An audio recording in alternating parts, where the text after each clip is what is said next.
Classification of organic compounds. अगर organic compound को classify किया जाए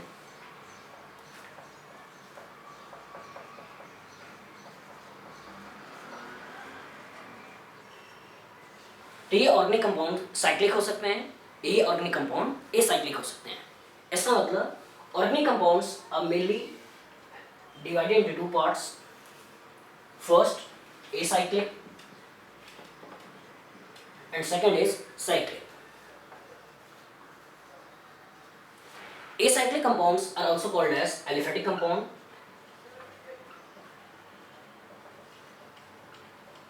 It means organic compounds का broadly दो क्लासिफिकेशन है, एक acyclic हो सकता है which is also called as aliphatic और दूसरा cyclic हो सकता है। अगर एसाइक्लिक की बात करें या एलिफैटिक की बात करें तो कोई भी कंपाउंड जिसके अंदर साइकिल नहीं है वो सारे कंपाउंड्स होंगे एलिफैटिक या एसाइक्लिक। एग्जांपल की बात करें तो यहाँ पे हो सकता है alkene, let it be butane. यहाँ पे हो सकता है alkene, alkynes, alcohol, aldehydes,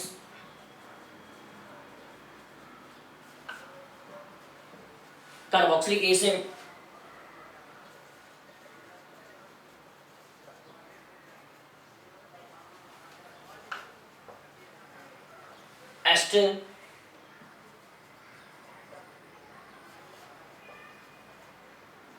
ester, amide,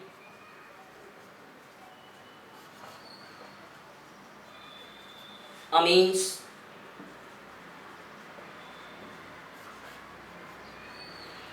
ether,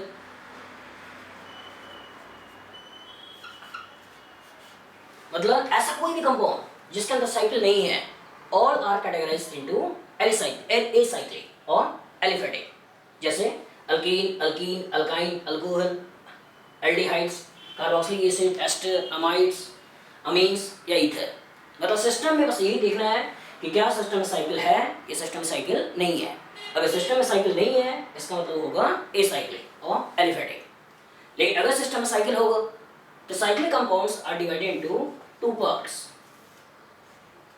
they are alicyclic and are aromatic.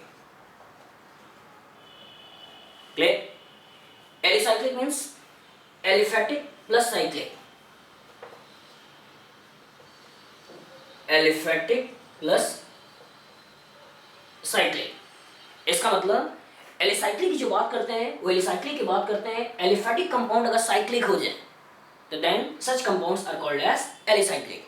जैसे यहाँ पे हमने लिया अल्केन, लेकिन यही अल्केन अगर साइक्लिक वे में आ जाए और बना दें cycloalkane, then compound is called as alicyclic. यहाँ पे हमने लिया हुआ है अल्कीन, लेकिन यही अल्कीन अगर साइक्लिक वे में आ जाए और ये बना ले cycloalkenes, then cycloalkenes are categorised into alicyclic.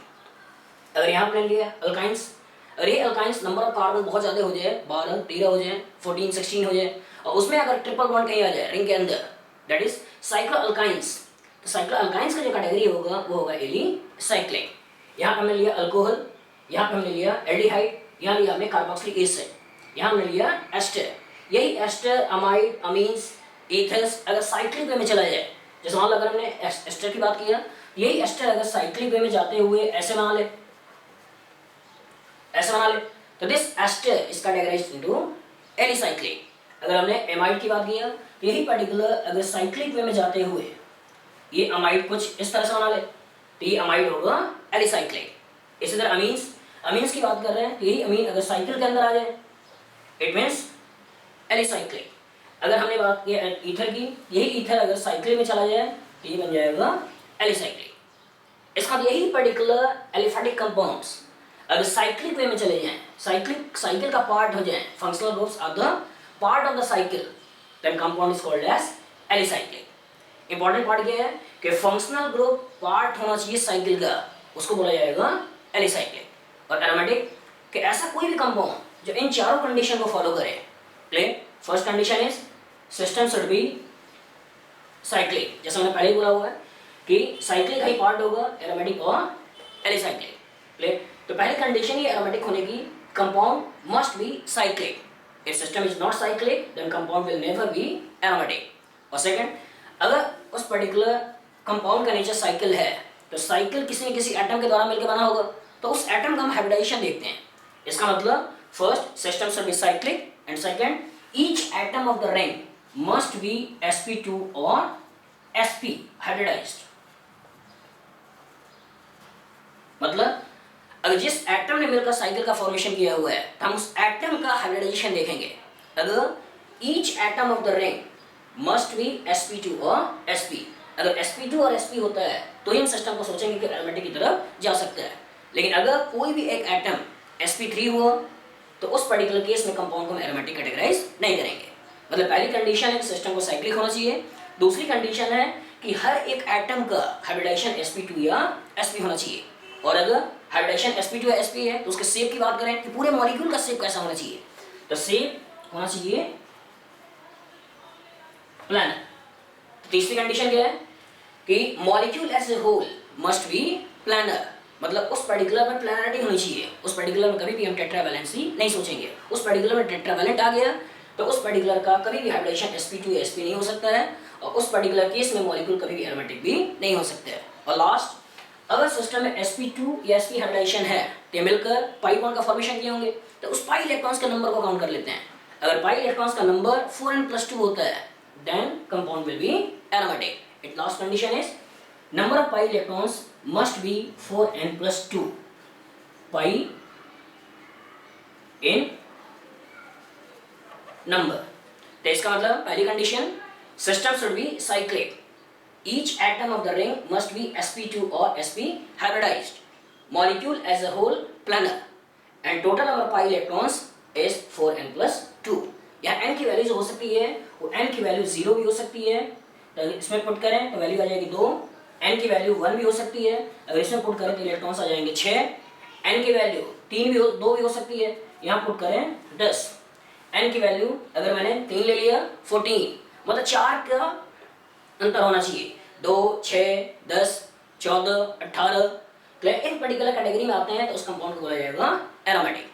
तो इंपॉर्टेंट क्या है कि ऑर्गेनिक कंपाउंड्स का दो क्लासिफिकेशन है, एक है एसाइक्लिक और एलिफैटिक, सेकंड है साइक्लिक। एसाइक्लिक कोई भी हो सकते हैं, बस इंपॉर्टेंट क्या है साइकिल नहीं होनी चाहिए, which is also called as aliphatic. Alkenes, alkenes, alkynes, alcohol, ये सारे हो गए। और अगर हमने बात किया साइक्लिक की तो साइक्लिक दो हो सकते हैं, एलिसाइक्लिक या एरोमेटिक।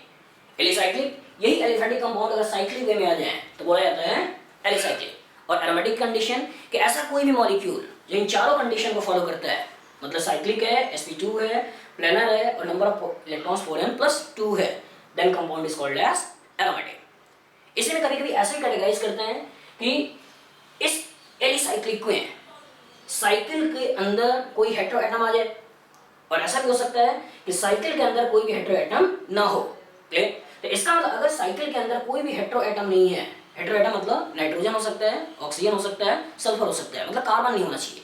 क्लियर? कि ऐसा कोई भी एलिसाइक्लिक कंपाउंड जिसमें हर एक एटम जिसने रिंग बना रखा है वो केवल कार्बन है, तो इस तरह के कंपाउंड्स को बोला जाता है होमोसाइक्लिक या कार्बोसाइक्लिक।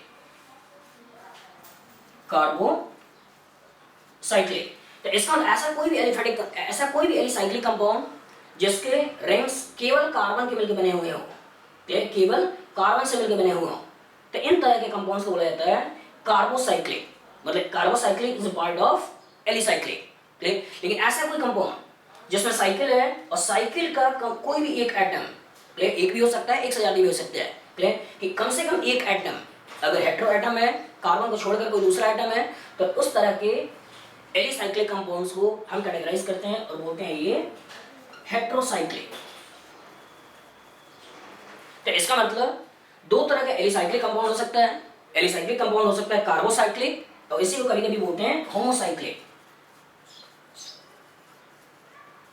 होमोसाइक्लिक तो कार्बोसाइक्लिक, होमोसाइक्लिक मतलब रिंग का हर एक एटम कार्बन होना चाहिए, लेकिन हेटेरोसाइक्लिक मतलब रिंग का कम से कम एक एटम कार्बन को छोड़कर कोई भी दूसरा एटम होना चाहिए। ऐसा भी हो सकता है कि एक से ज्यादा हो जाए, लेकिन कम से कम कंडीशन क्या है कि एक हेटेरो एटम सिस्टम में जरूर होना चाहिए। कि ऐसा कोई कंपाउंड जिसमें साइकिल है और हेटेरोएटम पार्ट ऑफ साइकिल है तो उस पर्टिकुलर को बोला जाएगा हेटेरोसाइक्लिक। लेकिन ऐसा कोई कंपाउंड जिसमें केवल कार्बन कार्बन नहीं मिलकर रिंग बना रखा है उस पर्टिकुलर को बोला जाएगा कार्बोसाइक्लिक। इसका मतलब alicyclic is further divided into carbocyclic and heterocyclic. इसी तरह से एरोमेटिक भी हो सकता है कि इस पर्टिकुलर में मैंने बोला था कि सिस्टम साइक्लिक होना चाहिए, साइकिल हर एक एटम sp2 या sp होना चाहिए, मॉलिक्यूल प्लेनर होना चाहिए और नंबर ऑफ इलेक्ट्रॉन 4n+2 होना चाहिए। लेकिन इस पर्टिकुलर कैटेगरी में मैंने कहीं भी ये स्पेसिफाई नहीं किया हुआ है कि केवल कार्बन होना चाहिए। ऐसा भी हो सकता है कि कंपाउंड्स में पूरा का पूरा सिस्टम कार्बन का हो, रिंग पूरी की पूरी कार्बन की हो, और ऐसा भी हो सकता है कि रिंग के अंदर कोई एक दूसरा हेटेरो एटम भी आ जाए। क्लियर? तो ऐसी कोई कंडीशन नहीं है, बस ये दिमाग में रखना है कि सिस्टम साइक्लिक होना चाहिए, साइकिल का हर एक एटम sp2 होना चाहिए, प्लेनर होना चाहिए, 4n+2 होना चाहिए, चाहे सिस्टम में कार्बन हो चाहे सिस्टम में कार्बन ना हो, चाहे सिस्टम में हेटेरो एटम हो। इंपॉर्टेंट क्या है, ये चारों कंडीशन फॉलो होनी चाहिए। अगर मैंने बात किया जैसे मान लो बेंजीन की बात करें, तो बेंजीन की बात करें तो इस बेंजीन के अंदर सिस्टम साइक्लिक है। अगर हम हाइब्रिडेशन की बात करें तो हाइब्रिडेशन हर एक कार्बन का वो है sp2। अगर सेप की बात करें तो सेप बेंजीन का है प्लानर। और नंबर ऑफ पाई इलेक्ट्रॉन्स की बात करें तो एक पाई बॉन्ड बनाने में 2 इलेक्ट्रॉन्स का यूज होता है। इसका मतलब इस पर्टिकुलर बेंजीन में 6 इलेक्ट्रॉन्स का इन्वॉल्वमेंट है। ठीक, तो इस बेंजीन ने इन चारों कंडीशन को फुलफिल किया है। इसका मतलब इस बेंजीन को हम एरोमेटिक कहेंगे। इसी तरह से अगर पिरिडीन ले लें, पिरिडीन ले लें तो इसका मतलब पिरिडीन के अंदर भी अगर हम ध्यान से देखें तो पिरिडीन भी साइक्लिक है, सभी sp2 है, इवन नाइट्रोजन भी sp2 है। क्लियर? मॉलिक्यूल प्लानर है और number of pi electrons 4n+2 है। तो इसका मतलब ये कंपाउंड भी एरोमेटिक है। क्लियर? तो पिरिडीन में एक नाइट्रोजन है, और अगर एक नाइट्रोजन है तो इस पर्टिकुलर की कैटेगरी कौन सी होगी, हेटेरोसाइक्लिक, और एरोमेटिक में हेटेरोसाइक्लिक। लेकिन इस पर्टिकुलर के अंदर केवल कार्बन कार्बन है, और ये केवल कार्बन कार्बन है तो एरोमेटिक के अंदर जो कैटेगरी होगी वो कौन सी होगी, कार्बोसाइक्लिक। इसका मतलब aromatic compounds are also further divided into 2 parts, they are carbocyclic and they are heterocyclic. Heterocyclic मतलब कोई भी हेटेरो एटम, चाहे वो नाइट्रोजन हो, चाहे वो सल्फर हो, चाहे वो ऑक्सीजन हो, कोई भी हेटेरो एटम आ गया। इवन अगर मैंने ये भी ले लिया तो इसमें एक लोन पेयर तो एरोमेटाइजेशन में इन्वॉल्व होता है, मॉलिक्यूल को प्लानर बनाने में इन्वॉल्व होता है, लेकिन एक लोन पेयर इन्वॉल्व नहीं होता है, इसलिए इस लोन पेयर को काउंट नहीं करते हैं। 2, 4 और 6। तो ये कंपाउंड भी इन चारों कंडीशन को फॉलो कर रहा है, और अगर चारों कंडीशन को फॉलो कर रहा है इट मींस ये कंपाउंड भी एरोमेटिक होगा। क्लियर? तो इसका मतलब ऐसा कोई भी कंपाउंड जो इन चारों कंडीशन को फॉलो करे उसको बोला जाएगा aromatic. Clear? May be carbocyclic, may be heterocyclic. Alicyclics are also may be carbocyclic, may be heterocyclic. अगर इन पर्टिकुलर मॉलिक्यूल्स को फिर से एनालाइज करें तो हम ये देखेंगे कि बहुत सारे मॉलिक्यूल ऐसे भी हैं जिसमें केवल सिंगल बॉन्डिंग है, केवल सिंगल बॉन्डिंग है, और बहुत सारे मॉलिक्यूल ऐसे भी हैं जिसमें मल्टीपल बॉन्डिंग है। क्लियर? तो ऑर्गेनिक कंपाउंड्स को मल्टीपल बॉन्डिंग और सिंगल बॉन्डिंग के बेसिस पे भी कैटेगराइज कर लेते हैं, और ये कहते हैं कि ऐसा कोई कंपाउंड जिसके अंदर केवल सिग्मा बॉन्ड है, क्लियर, जिसके अंदर कोई भी पाई बॉन्ड नहीं है, तो इस तरह के मॉलिक्यूल्स को बोला जाएगा सैचुरेटेड। इस तरह के मॉलिक्यूल्स को बोला जाएगा सैचुरेटेड। मतलब ऐसा कोई भी कंपाउंड जिसके अंदर मल्टीपल बॉन्ड ना हो, पूरी तरह से केवल सिग्मा बॉन्ड्स हो, पूरी तरह से केवल सिग्मा बॉन्ड्स हो, तो इस तरह के कंपाउंड्स को बोला जाएगा सैचुरेटेड। ये सैचुरेटेड कंपाउंड एलिफेटिक में भी हो सकता है, ये सैचुरेटेड कंपाउंड एलिसाइक्लिक में भी हो सकता है। लेकिन आपने यहाँ पे क्या बोल रखा है कि एरोमेटिक कंपाउंड्स का हाइब्रिडेशन sp2 या sp होगा, और इसका मतलब इसमें पाई बॉन्ड होगा, और इस सिस्टम में पाई बॉन्ड होगा तो एरोमेटिक कंपाउंड कभी भी सैचुरेटेड नहीं हो सकता है। लेकिन एलिफेटिक कंपाउंड्स और एलिसाइक्लिक कंपाउंड ये सैचुरेटेड हो सकते हैं। दूसरा, ऐसा कोई कंपाउंड जिसके अंदर मल्टीपल बॉन्ड्स हैं, जिसके अंदर मल्टीपल बॉन्ड्स हैं, क्लियर, तो ये मल्टीपल बॉन्ड कार्बन ऑक्सीजन का भी हो सकता है, ये मल्टीपल बॉन्ड कार्बन कार्बन का भी हो सकता है, ये कार्बन कार्बन का डबल बॉन्ड भी हो सकता है, इवन ये कार्बन कार्बन का ट्रिपल बॉन्ड भी हो सकता है। तो ऐसा कोई कंपाउंड जिसके अंदर मल्टीपल बॉन्ड्स हैं, तो इस तरह का कंपाउंड्स को हम बोलते हैं अनसैचुरेटेड कंपाउंड, अनसैचुरेटेड कंपाउंड। तो इसका मतलब on the basis of bonding whether compound is single bonded or whether compound is multiple bonded, organic compounds are divided into 2 parts, they are saturated and unsaturated। अगर हम basic concept को सोचें कि saturation का मतलब क्या है, तो क्लियर, तो इसमें हम ऐसा एनालाइज करें कि जैसे मान लो कि मैंने एक ग्लास लिया और ग्लास के अंदर पानी डाल दिया, क्लियर। अगर मैं 1 स्पून शुगर इसके अंदर डालूं तो ये शुगर इस पर्टिकुलर पानी के अंदर डिसॉल्व हो जाएगा। मैंने दूसरा स्पून शुगर का डाला तो ये शुगर इसके अंदर डिसॉल्व हो जाएगा। लेकिन अगर यही काम मैं बार बार करता चला जाऊं, बार बार करता चला जाऊं, तो एक स्टेज आएगी कि जिस स्टेज पे ये शुगर इस पर्टिकुलर अंदर डिसॉल्व होना बंद हो जाएगा और इसके अंदर सेटल हो जाएगा। तो इसका उस पर्टिकुलर पॉइंट पे हम ये कहते हैं कि ये पर्टिकुलर सैचुरेट हो गया, ये पर्टिकुलर सैचुरेट हो गया। तो सैचुरेट हो गया मतलब कि अब शुगर का फर्दर इसमें डिसोल्यूशन पॉसिबल नहीं है। तो इसका अगर शुगर का फर्दर डिसोल्यूशन पॉसिबल नहीं है उस तरह के सिस्टम, उस पर्टिकुलर पॉइंट को बोलते हैं सैचुरेटेड पॉइंट, सैचुरेटेड पॉइंट। तो उसी तरह ऑर्गेनिक केमिस्ट्री में भी अगर ऐसा कोई कंपाउंड है जिसमें फर्दर बॉन्ड बनाने की टेंडेंसी नहीं है उस तरह के कंपाउंड्स को बोला जाएगा सैचुरेटेड। और फर्दर बॉन्ड बनाने की टेंडेंसी किसमें नहीं होगी? ऐसे सारे कंपाउंड्स जिसके अंदर सिग्मा बॉन्ड होगा, जिसके अंदर पाई बॉन्ड नहीं होगा, उसके अंदर फर्दर बॉन्ड बनाने की टेंडेंसी नहीं होगी। अगर वो बॉन्ड बनाना चाहेगा तो किसी न किसी चीज को सिस्टम से बाहर निकालना पड़ेगा। जैसे मान लो अगर मैंने बात किया ब्यूटेन का, तो ब्यूटेन अगर केमिकल रिएक्शन इन्वॉल्व होता है तो इस ब्यूटेन का कोई ना कोई एक हाइड्रोजन सिस्टम से निकलेगा और उसी की जगह पे कोई एटॉमिक ग्रुप यहाँ पे सब्स्टिट्यूट होगा। जैसे मान लो मैंने Cl को सब्स्टिट्यूट कर दिया और सब्स्टिट्यूट करके मैंने 2-क्लोरो-ब्यूटेन बना दिया। तो इसका मतलब यहाँ से मैंने हाइड्रोजन को निकाला है और उसके बाद हम Cl को यहाँ पर रिप्लेस कर रहे हैं। क्लियर? तो इसका मतलब इस तरह का रिएक्शन बोला जाएगा सब्स्टिट्यूशन रिएक्शन। मतलब मैं यहाँ से हाइड्रोजन को रिप्लेस करके इसकी जगह पे Cl को लेकर आ रहा हूँ। क्लियर?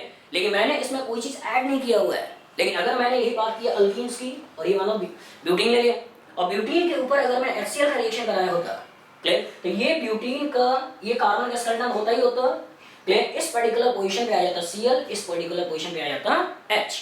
तो इसका इस पर्टिकुलर पाई बॉन्ड के अंदर फर्दर टेंडेंसी है कि ये पाई बॉन्ड ब्रेक करके नए कॉरेस्पॉन्डिंग सिग्मा बॉन्ड का फॉर्मेशन कर सकते हैं। तो इसका ऐसा कोई भी कंपाउंड जिसके अंदर फर्दर बॉन्ड बनाने की टेंडेंसी है उस तरह के कंपाउंड्स को बोला जाएगा अनसैचुरेटेड। लेकिन ऐसा कोई भी कंपाउंड जिसके अंदर बॉन्ड बनाने की टेंडेंसी नहीं है उस तरह के कंपाउंड्स को बोला जाएगा सैचुरेटेड कंपाउंड। लेकिन एक टर्म आता है सैचुरेटेड हाइड्रोकार्बन और दूसरा टर्म आता है अनसैचुरेटेड हाइड्रोकार्बन। अब ये क्लियर होना चाहिए। हाइड्रोकार्बन का मतलब होता है हाइड्रोजन प्लस कार्बन, मतलब ऐसा कोई कंपाउंड जिसके अंदर केवल कार्बन और हाइड्रोजन हो उस तरह का कंपाउंड को बोला जाता है हाइड्रोकार्बन। इसका मतलब अगर मैंने यहाँ पे अल्केन की बात किया है तो अल्केन्स के अंदर केवल कार्बन और हाइड्रोजन है, इसका alkane will be categorised in saturated hydrocarbon. लेकिन अगर मैंने अल्केन्स की बात किया तो अल्केन्स के अंदर भी कार्बन कार्बन ही है और हाइड्रोजन है, तो इसका मतलब इसकी भी कैटेगरी होगी अनसैचुरेटेड हाइड्रोकार्बन। अगर मैंने अल्काइन की बात कर लिया तो अल्काइंस के अंदर भी केवल कार्बन और हाइड्रोजन है, इसका मतलब इसकी भी कैटेगरी कौन सी होगी? Unsaturated hydrocarbon. लेकिन अगर मैंने बात कर लिया एल्डिहाइड की, तो एल्डिहाइड के अंदर कार्बन ऑक्सीजन डबल बॉन्ड है और कार्बन ऑक्सीजन डबल बॉन्ड है, तो इसका मतलब हम इसकी कैटेगरी अनसैचुरेटेड हाइड्रोकार्बन नहीं बोल सकते हैं, बल्कि इस हाइड्रोकार्बन के कोई पार्ट को आपने निकाला है और उसकी जगह पे ऑक्सीजन का रिप्लेसमेंट किया हुआ है। इसका मतलब aldehyde is a derivative of hydrocarbon, not the hydrocarbon. अगर इसी एल्डिहाइड की जगह पे अगर मैंने कार्बोक्सिलिक एसिड भी लिया होता तो carboxylic acid is also derivative of hydrocarbon but it is not the hydrocarbon. Clear? अगर मैंने बात की अमीन्स की, अगर मैंने बात की अमीन्स की, प्राइमरी भी हो सकता है, सेकेंडरी भी हो सकता है, टर्सरी भी हो सकता है, तो इसके अंदर भी एक हेटेरोएटम आ गया। तो ऐसे कोई कंपाउंड जिसके अंदर कार्बन और हाइड्रोजन को छोड़कर कोई दूसरा एटम आता है तो उस तरह के कंपाउंड्स को हाइड्रोकार्बन नहीं बोलेंगे, बल्कि उस तरह के कंपाउंड्स को हम बोलेंगे डेरिवेटिव ऑफ हाइड्रोकार्बन। तो इंपॉर्टेंट क्या था? ऑर्गेनिक कंपाउंड्स को कैटेगराइज किया एलिफेटिक और साइक्लिक। क्लियर? साइक्लिक को कैटेगराइज किया alicyclic, aromatic, alicyclic, further carbocyclic, heterocyclic, aromatic 4 condition, cyclic sp2 sp, planar 4n+2. They are also of 2 types, carbocyclic and heterocyclic. Compound may have single bond, it is called as saturated. Compound may have multiple bond, it is called as unsaturated. So this is the classification of organic compounds.